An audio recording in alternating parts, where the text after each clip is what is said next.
इस वक्त हमारे साथ बाल रोग विशेषज्ञ डॉक्टर किरण अग्रवाल हैं, जो दिल्ली स्टेट की इंडियन एकेडमी ऑफ पेडियाट्रिक्स की पूर्व में अध्यक्ष रह चुकी हैं। मैम, देश में मम्प्स, जिसको गलसुआ रोग भी कहते हैं, इसकी क्या स्थिति आप समझ पा रही हैं कि कैसी भयावह स्थिति है अभी? ये पिछले 7-8-9 महीने से ये एक पीडियाट्रिशियन के पास समझ लीजिए एक दिन में 3 केसेस, 5 केसेस, 7 केसेस तक वो देख पा रहे हैं। और ये कोई किसी स्टेट में रेस्ट्रिक्टेड नहीं है। This is getting reported from all over India. तो मतलब हजारों में तादाद होगी मैम? हजारों में, यस, हजारों में, डेली हजारों में होंगी। डेली हजारों में? डेली हजारों में होंगी। तो क्या इसको आउटब्रेक कहा जा सकता है मम्प्स को ले? आउटब्रेक, ये तो yes, why not, why not, why not, and it is getting persisted. हर साल हम लोग इसमें साल में कुछ टाइम तक, कुछ हफ्ते तक ये मम्प्स के केसेस हमें देखने को मिलते थे, मगर उसके बाद में खत्म हो जाते थे। ज्यादा 1 महीना 2 महीना, उससे ज्यादा तादाद नहीं होती। हाँ, हर साल होते थे और इतना लंबा ड्यूरेशन भी नहीं होता था। मगर इस बार तो करीब 7-8-9 महीने से ये मम्प्स के केसेस एक पीडियाट्रिशियन के पास, जनरल डॉक्टर के पास। ये कोई डिजीज ऐसी नहीं है कि इसको हॉस्पिटल एडमिशन की जरूरत पड़ती है। इवन जनरल डॉक्टर्स के पास में ये केसेस जाते हैं। कितना घातक है मैम, और किस तरह के लक्षण होते हैं इसमें, घातक को अगर? इसमें यहाँ पे ये जो पैरोटिड्स का ये होता है, ये एक वायरल डिजीज है, और यहाँ पे स्वेलिंग होती है। ये जो आप देख रहे हैं ना, ये जो गले के पास, ये यूनिलेटरल हो सकती है या बायलेटरल मतलब एक साइड में भी हो सकती है और दूसरी साइड में भी हो सकती है। और जैसे ही सलाइवेशन होता है ना, इसमें से जो डक्ट होती है, इसमें से सलाइवा आता है, तो उस टाइम पे इट इज वेरी पेनफुल। तो जैसे आपको कोई चीज पसंद है, मैं अगर याद करूं अपना, when I was 10 year old, I had this mumps disease, and मुझे जैसे कोई एक मूंग की दाल के लड्डू बहुत पसंद थे, मेरी मदर ने बनाए थे। तो I just to have a look at that, I used to get so much pain. I was suffering from this and I used to get so much pain. So I can recall my childhood days.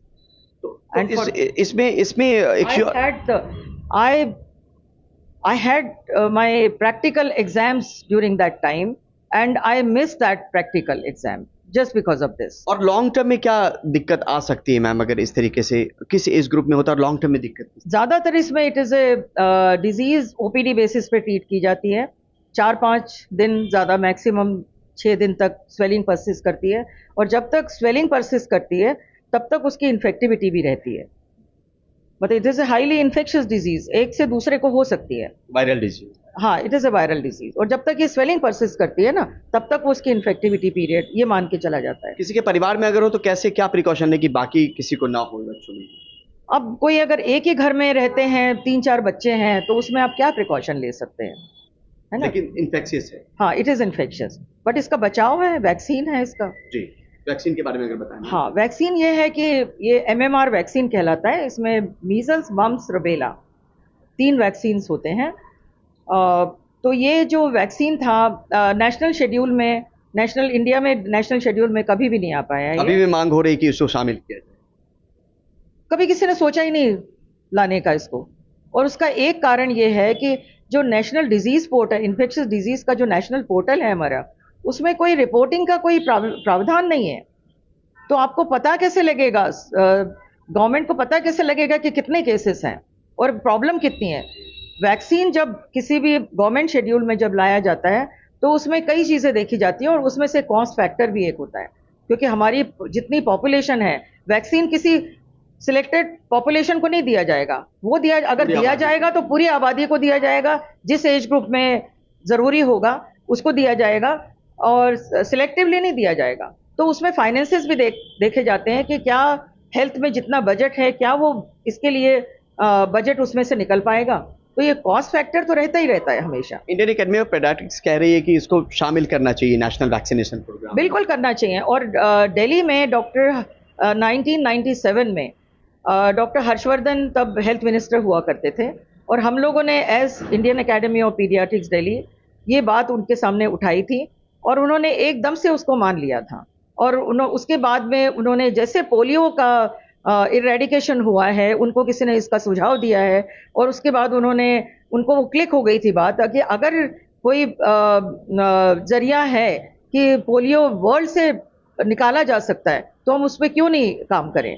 ऐसे ही है कि mums भी जब इनको बताया गया कि इसका वैक्सीन जो है, क्योंकि प्राइवेट में तो अवेलेबल है, एलीट सोसाइटी इसको ये कर लेगी, अफोर्ड कर लेगी, but what about the poor population, उनको तो नहीं मिल पाएगा ना। और उसके बाद में ये डिजीज हमेशा कम्युनिटी में रहेगी और इन्फेक्शन भी रहेगा, और क्योंकि हाईली इन्फेक्शियस डिजीज है तो किसी को भी लग सकता है वो। एक चीज और मैम, अगर किसी बच्चे को हो जाए 4-5 दिनों में जो तकलीफ का दौर होता है, उसमें क्या प्रिकॉशन लेना चाहिए, माता पिता को क्या ख्याल रखना चाहिए किसी बच्चे को?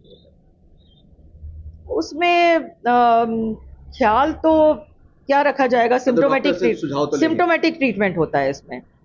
दर्द हो रहा है, अगर बुखार है, बुखार भी ऐसा कोई बहुत ज़्यादा नहीं होता है मगर किसी में हो भी सकता है, तो बुखार के लिए आप दे दें पैरासिटामोल। कोई एंटीवायरल नहीं दिया जाता है कि मम्स को किल करने के लिए, मम्स वायरस को किल करने के लिए कोई ट्रीटमेंट नहीं दिया जाता है। टीका अगर ले लिया है बच्चे ने तब होने की जरूरत। सिम्टोमेटिक ट्रीटमेंट होता है, पेन के लिए, फीवर के लिए ये होता है, मगर 4-5 दिन तक वो बच्चा एक तो खा नहीं सकता है बहुत ज़्यादा। जैसे ही वो खाना शुरू करता है, मतलब कुछ भी डालता है मुंह में, तो जैसे ही सलाइवेशन होता है, तो जैसे ही ग्लैंड से वो सलाइवा रिलीज होता है ना, तो उससे एकदम से सीवियर पेन होता है। तो बट वो इतना भी नहीं होता है कि पेशेंट हमारे यहाँ डिहाइड्रेशन में आते हैं, ऐसे भी नहीं होता है। और इसको as a OPD patient treat किया जाता है, इंडोर ट्रीटमेंट की जरूरत नहीं होती है, ना कोई पेशेंट को ड्रिप लगाने की। But complication, in case of complication, long term complication भी हो सकते हैं, शॉर्ट टर्म भी हो सकते हैं, सीएनएस कॉम्प्लिकेशंस हो सकते हैं, मेनिंजाइटिस हो सकता है इससे, तो वो तो फिर लाइफ थ्रेटनिंग डिजीज हो ही जा, एन्केफेलाइटिस हो सकता है, पेनक्रिएटाइटिस हो सकता है, इससे इनफर्टिलिटी हो सकती है बॉयज में। ऐसे नहीं है कि कॉम्प्लिकेशंस नहीं है, उसके कॉम्प्लिकेशंस भी है। और अब क्योंकि वैक्सीन नहीं है तो इम्यूनिटी नहीं है बच्चों में, और प्रॉब्ली ये सब चीज़ें इतने लंबे टाइम से वैक्सीन के नहीं होने से, ये प्रोलॉन्ग जो ड्यूरेशन इस वक्त जो चल रहा है 7-8 महीने से हम लगातार देखे जा रहे हैं, और आगे भी चलता रहेगा ऐसे लगता है। ये आगे भी कब तक चलेगा नहीं मालूम है। ठीक है। ऐसे इसको नहीं, वो 97 जो MMR वैक्सीन आया था, इसमें ऐसे था कि 97 में as Indian Academy of Pediatrics हम लोग डॉक्टर हर्षवर्धन से मिले थे कि इस वैक्सीन को गवर्नमेंट शेड्यूल में लाने की ज़रूरत है कि पुअर पॉपुलेशन भी इससे कवर हो सके और उनको मम्स नहीं हो। तो उन्होंने एकदम से ये मान लिया था और इस पर एक्शन भी ले लिया था। MMR वैक्सीन दिल्ली शेड्यूल में आया। नेशनल शेड्यूल में कभी गवर्नमेंट ने इसको सोचा नहीं कि हमें नेशनल शेड्यूल में लाना चाहिए। हमेशा डॉक्टर्स से या पीडियाट्रिशियन से ये मांगा गया है कि आप बताइए इसकी मोर्टेलिटी डेटा बताइए, क्योंकि मोर्टेलिटी इतनी इसमें नहीं होती है, कॉम्प्लिकेशंस होते हैं, और ये एज ए इंडोर पेशेंट ये डिजीज ट्रीट नहीं होती है, तो उसके डेटा भी नहीं है गवर्नमेंट को मिल पाए, और मोर्टेलिटी डेटा भी कोई नहीं दे पाया उनको, क्योंकि इतनी ज़्यादा मोर्टेलिटी। कब ये हटा लिया गया दिल्ली चैप्टर? बट ये 2015 में, 2015 जब 97 में हमने एफर्ट्स किए थे, डॉक्टर हर्षवर्धन से हमने मांगा था, फिर उसके बाद में गवर्नमेंट प्रोसेस होता है ना, वो प्रोसेस हुआ और उसके बाद में MMR वैक्सीन शुरू हो गया, सबको मिलता था बच्चों को। और 2014 में एक WHO ने MR कैंपेन इनिशिएट किया था। उसमें पहले जो 50 के करीब मेंबर्स थे, वो एक मीटिंग हुई थी, उसमें हम लोगों ने पूछा था कि why only MR, why not MMR, इसमें मम्स को क्यों नहीं शामिल किया जा रहा है। तो उस वक्त बोला गया था कि हमारे पास डेटा नहीं है, अभी तो ऐसे चलने दो, उसके बाद में देखेंगे। उसके बाद में मैं तो 2012 में रिटायर हो गई थी फ्रॉम द गवर्नमेंट। उसके बाद में हमारे कोलीग्स जैसे बताते हैं कि वो जाते रहे हैं मीटिंग्स में जब ये इसका इशू आता था, और उन्होंने सॉफ्टली बोला भी है कि इसकी ज़रूरत है,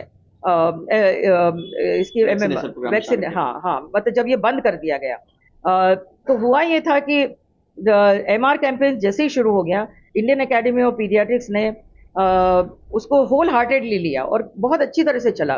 बट वो मम्स जो वैक्सीन है वो नहीं था, और 2015 से जब ये लागू हुआ है तो मम्स वैक्सीन इसमें से निकल गया गवर्नमेंट शेड्यूल से। जरूरी है इसको नेशनल वैक्सीनेशन प्रोग्राम में शामिल। हाँ, इतने सालों से जो हमारे बच्चे उसका बेनिफिट लेते रहे थे, और कोई स्टेट MMR वैक्सीन अपने उसमें शेड्यूल में नहीं ला पाया, गवर्नमेंट शेड्यूल में, और इसको बंद कर दिया गया।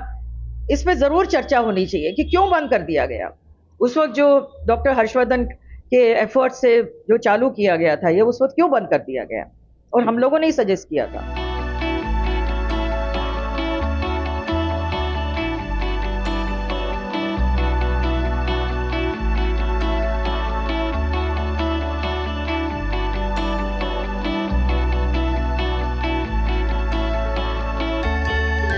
गुरुग्राम से परिमल कुमार।